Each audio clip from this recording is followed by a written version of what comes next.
Hi, for those of you who haven't met me yet, I'm Bob Savage, the grandfather of the bride. And greetings and welcome to you all. Just can't think of a better evening by design. And I wanted to start out with mainly thank yous.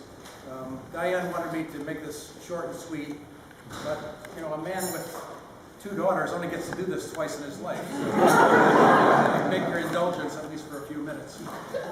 I wanted to first start out thanking Chris and Nick for inviting us all to this wonderful event to celebrate your new union, and also for all the hard work that you've put together organizing the beautiful wedding that we saw today, and also this wonderful banquet tonight. Secondly, I wanted to thank the Willoughbys, Tom and Elspeth, especially for raising such a wonderful son. I wanted to thank you for your wonderful hospitality last night at the rehearsal dinner, and also last Sunday up in Gloucester, and look forward to many happy years together going forward. I wanted to thank everyone that's come here from near and far. We have people here not only from where we all came from, Ohio and Pennsylvania. We have people here from Florida, from the Carolinas, from DC, New York, California, Canada, Scotland, England, Spain. So, although it's a small group, I think that this speaks volumes for the love that has already been spread around by these two, both here in the States and abroad. And thank you for coming, and we hope you have a wonderful time. Now I have to get to the bride, at least a few words to the bride.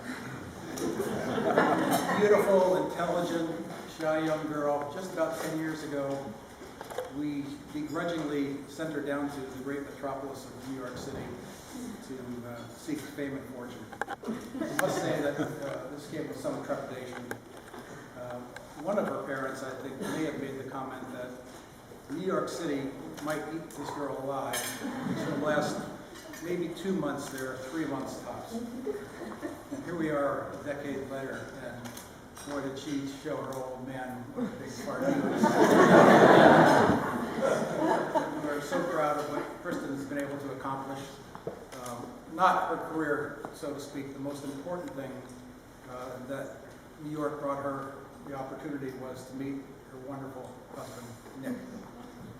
This wonderful young man, intelligent, sensitive, loving, and probably the biggest Ohio State University football fan. Also wanted to point out 3 very special guests that we have here tonight, very honored guests. Everyone that knows Nick is keenly aware of his warm smile, and he has that little twinkle in his eye, doesn't he? He always has that little twinkle in his eye. Until last Sunday, I really didn't know where that twinkle came from. Until I met Granny.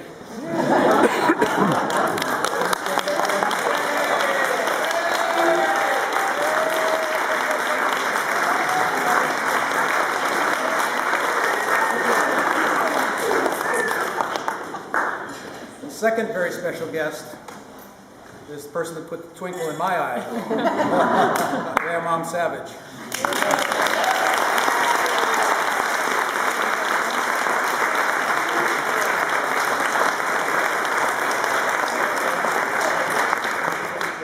She's better known in our family as Saint Olga for having put up with all of her 5 obnoxious boys.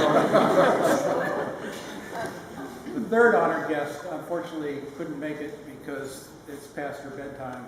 Our third honored guest during this wonderful wedding season is our first new loving grandchild, Elizabeth Miles Flynn. Just born 4 weeks ago tomorrow to Colin and Stephanie. So she's our other.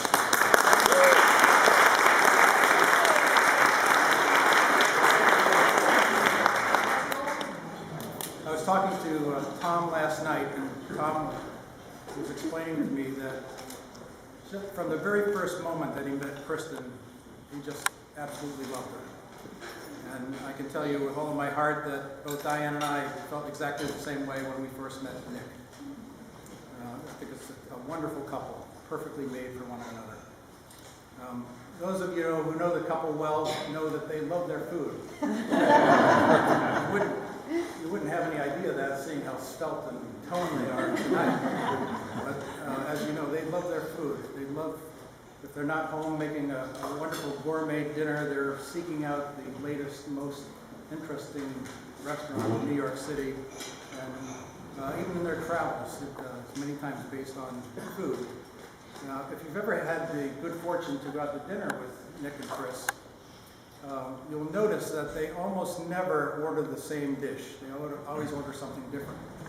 And like many romantic couples, they like to sample from each other's plate and share food from each other's choice. And they analyze it very carefully because they take their food seriously, as you'll see during the rest of this evening.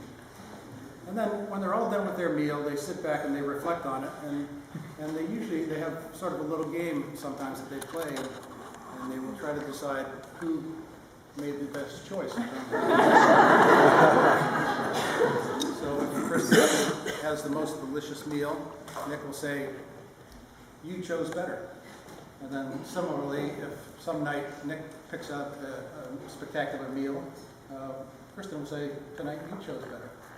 Well, I would submit to you that today you both chose better. Kristen, in picking out this wonderful young man to be your husband, you definitely chose better. Nick, for taking our wonderful daughter as your bride, you also chose better tonight. We wish you all the happiness in the world through this wonderful adventure we call life.